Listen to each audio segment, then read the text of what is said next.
నిజామాబాద్ సిరికొండ మండలంలో BJP MP Dharmapuri Arvind ప్రచారం నిర్వహించారు. ఈ సందర్భంగా అరవింద్ కీలక వ్యాఖ్యలు చేశారు. కాంగ్రెస్ 6 గ్యారంటీలు అమలు చేయకుంటే 6 నెలల్లో రేవంత్ ప్రభుత్వాన్ని ప్రజలే పడగొడతారన్నారు.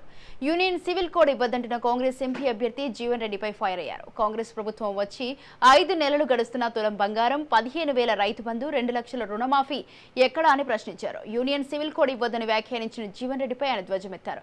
మళ్లీ బీజేపీ అధికారంలోకి వచ్చి ఇచ్చిన హామీలని నెరవేరుస్తామని సవాల్ చేశారు. సిఏఏ అమలు చేస్తామని ధీమా వ్యక్తం చేశారు. 4 కోట్ల లోన్లు ఉన్నాయి మహిళా సంఘాలకి. 104 కోట్లు ప్రతి రూపాయి నరేంద్ర మోడీ. మీరు దానికి వడ్డీ రాయితీ 5% నరేంద్ర మోడీ ఇస్తున్నాడు. వడ్డీ రాయితీ కాంగ్రెస్ ప్రభుత్వం 4% ఇస్తలేడు కాబట్టి పావులా వడ్డీ వస్తలేదు. ఇవాళ అదంతా నరేంద్ర మోడీ ఇస్తున్నాడు. ఉజ్వల కనెక్షన్లు ఇస్తున్నాడు. రాని వాళ్ళకు కూడా ఈ ఎన్నిక కాగానే మొన్న బండి పంపించింది కదా, వికసిత్ భారత్ బండి. మోడీకి గ్యారంటీకి గాడి వచ్చింది కదా మన ఊర్లలో. ఎవరెవరైతే నమోదు చేసుకున్నారో ఆ లిస్ట్ అంతా కూడా నేను తెప్పించుకుంటా. తెప్పించుకుని వాళ్ళందరికీ ఎలక్షన్లు కాగానే గ్యాస్ కనెక్షన్ ఇప్పిస్తా. 5 లక్షల రూపాయల ఆరోగ్య బీమా పెట్టి 30 హాస్పిటల్ ఉంటాయి మన ఇందూరు జిల్లాల, నిజామాబాద్ జిల్లాల 30 హాస్పిటల్ ఉన్నాయి.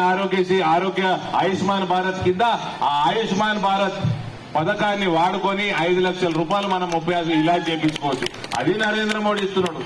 ఈసారి కాంగ్రెస్ ఓడిగిన 6 గ్యారంటీలు అమలు చేయకపోతే 6 నెలల లోపల గవర్నమెంట్ పడిపోతుంది బిడ్డ. 6 నెలల గవర్నమెంట్ ఇల్లు కట్టియలేదా?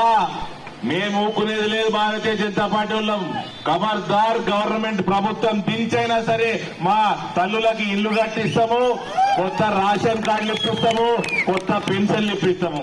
ఆ కొత్త పెన్షన్లు ఇస్తలేడు, కొత్త రేషన్ కార్డులు ఇస్తలేడు అని కేసీఆర్ ఇంటికి పంపింది. ఈయన వచ్చి 5 నెలలు అయిపోయాయి. ముచ్చట లేదు, దాని ముచ్చటే లేదు.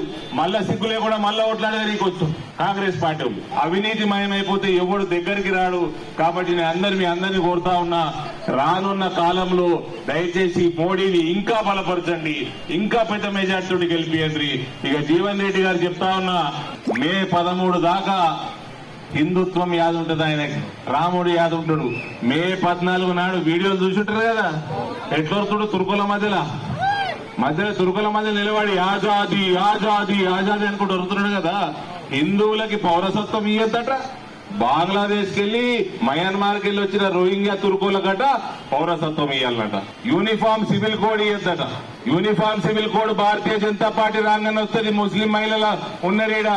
यूनिफॉर्म सिविल कोड का मतलब है एक मियाँ एक बीवी, 4 बीवी नहीं अलाउ करते.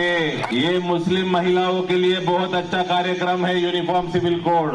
सिटीजनशिप अमेंडमेंट एक्ट और नेशनल रजिस्टर ऑफ सिटीजन, इससे हिंदुस्तानी मुसलमान का कोई वास्ता नहीं है. कांग्रेस वाले झूठ बोल रहे. ये सिर्फ विदेशियों के लिए है. सिटीजनशिप अमेंडमेंट एक्ट, उसमें हर किसी को सिटीजनशिप देने का बात होता है, उसमें किसी का सिटीजनशिप निकालने का बात